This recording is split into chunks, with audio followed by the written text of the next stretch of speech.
people, and I think in the end we're all and all, um, you know, in this together.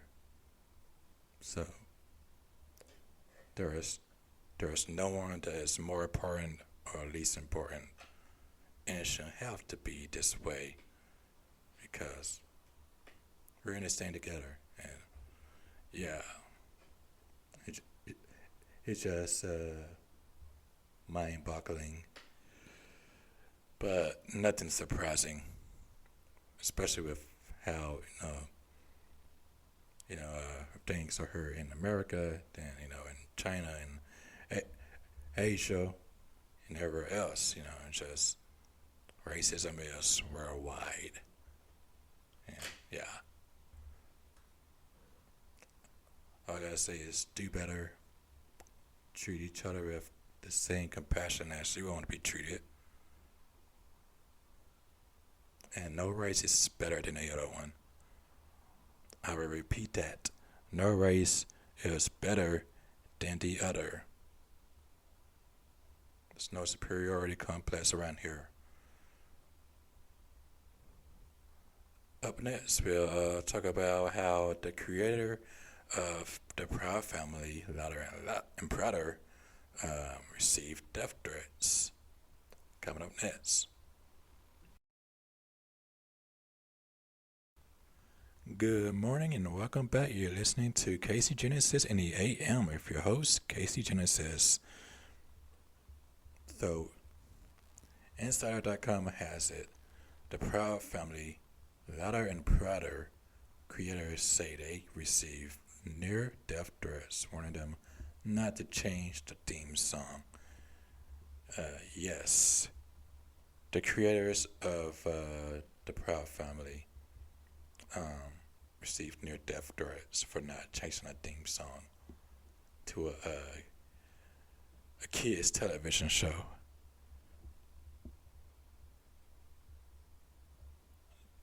I'm just gonna let that sit. Yeah. Um, as you all know, pretty sure like maybe a good few of you that has Disney Plus or maybe it's been advertised somewhere on the Disney Channel for the cable watchers. Um, so I got recently just found this out within the past few days, um, just last week, that the Proud Family came back. You know, and it has it's called the Proud Family Louder and Prouder. Instead of just the Proud Family. Excuse me. The so the TV show came back. In its new animation style. It still has the old school feel to it, but new school kind of animation style. And it has all the original cast members with the exception of Orlando Brown. I think it has at least like maybe one new character. I think it's uh forgive me if I offend anyone, but they have a gender fluid person who's a brand new character on the show, and it has like a grown up Penny, and it has the twins are kind of grown up. They can walk, you know, and they also have like more than one clothes, and of course it has Oscar and the mom, the dad, the grandma, um, yeah, like the whole Proud Family thing. Of course, her friends too, with the exception of Orlando Brown's character. It seems like that they made his character move to Japan, I think, with his family. So I'm not sure. These other new characters too. It was like brother and sister. Um, I think they are Orlando Brown's characters, cousins. Forgive me if I'm confusing anyone because I literally forgot the characters' names. I bet. I used to watch the show as a kid, as a teenager. But yeah, it's just, yeah. I mean, I've checked out the first episode, and it wasn't so bad. Of course, I appreciate them having most of the original characters there, and then of course, Penny going through puberty, stuff like that, and like, yeah, yada yada yada. So the creators are receiving death threats from people because of the theme song. I thought it was going to be something else having to do with people's, backgrounds and something like that, or maybe the title of the show, Louder and Prouder. But it says the Proud Family Louder and Prouder creators told Insider that the theme song from the original series was so sacred that many fans warned them not to change it for a reboot.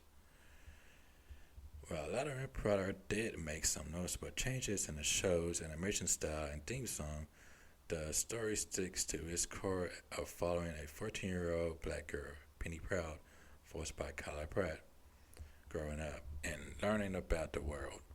The reboot's theme song has had mixed reactions on social media so far, as some fans were attached to the original song by Solange and Destiny's Child. Creators Bruce W. Smith, he created Space Jam, The Princess and the Frog, and Ralph Farquhar, who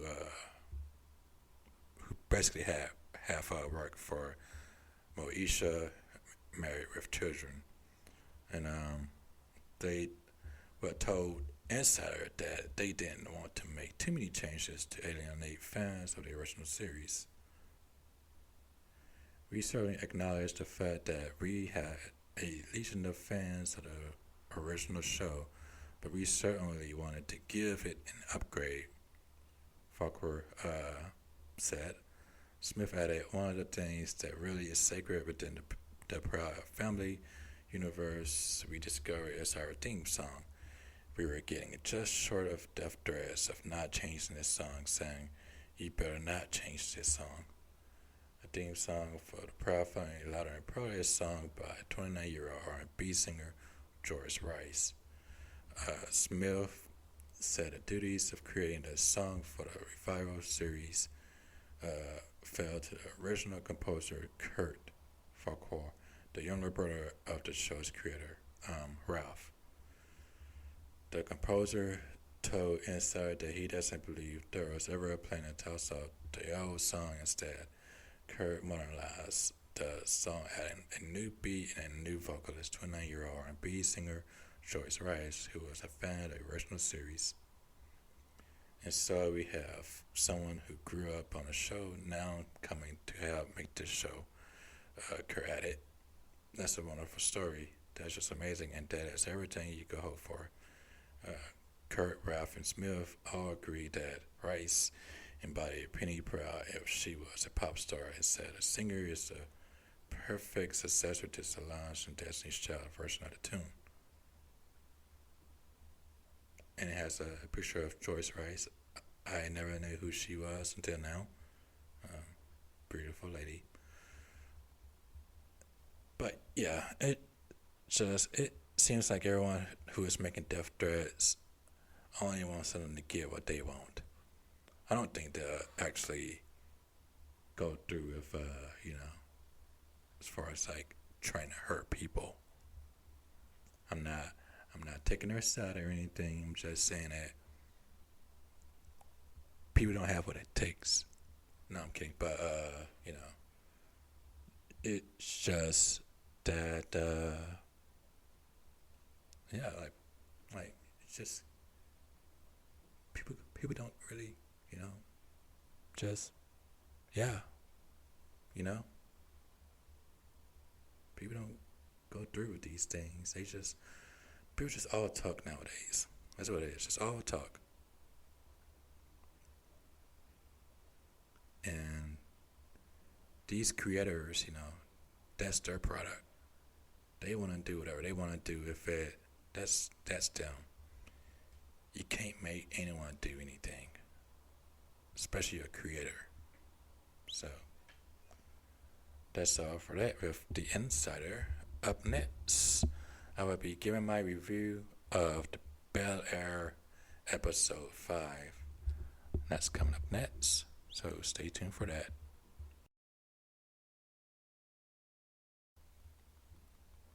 Hello, good morning, and good Monday, and welcome back. You're listening to Casey Genesis and the AM. I'm your host, Casey Genesis, and the host of Mouthful. So, last time on BEL-AIR on episode 4, titled Canvas, we saw Will Smith struck up a deal with Vivian Devo. We saw then Trey just getting to visit him, and I'm guessing like for that Will just show Trey around, just to get him out of Philadelphia and into a different environment. So, but also, last time where Will was talking with Trey on the phone, he said, "Hey man, I got some good news for you. You get to come visit me in BEL-AIR." And Trey was all hyped up. Will was all hyped up too. And then Trey had good news for Will, and Trey basically just said, "Yeah, Rashad didn't got murdered. The guy that had it out for Trey and Will, like they were trying to, like Rashad was trying to kill him because I believe Will, he had it that Will snitched on him, which was false. But seems like that Jeffrey hired someone to put a hit on Rashad Denton, and then he was inside of a club, and so that happened, and Will was just just all of a sudden just shocked to hear that kind of news, and then he remembered what Jeffrey told Will that he had it under control, you know. So yeah, so now we're on episode 5, in which we have Trey, like just Will picking up Trey from from Los Angeles.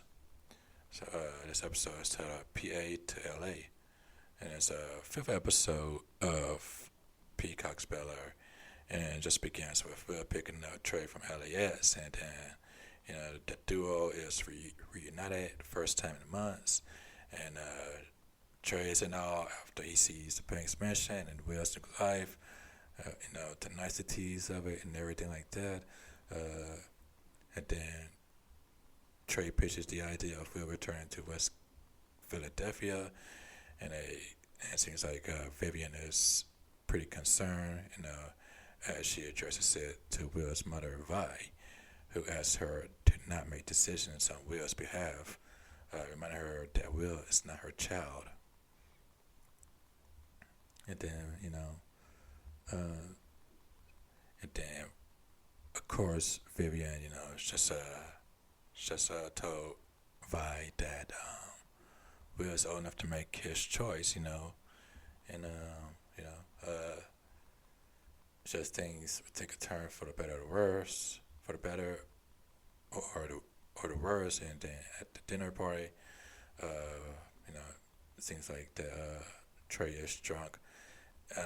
He tells Carton that the real reason behind Will's relocation to BEL-AIR, this comes as a shock to Carton, and then he begins to question the values imparted to him by his father. Again, after an argument, then just Carton decides to use it to his advantage to warrant Will to back off, both at school and from Lisa. So this gives Carton leverage over Will, to make him do what he wanted to do, that fits that fit Carton's,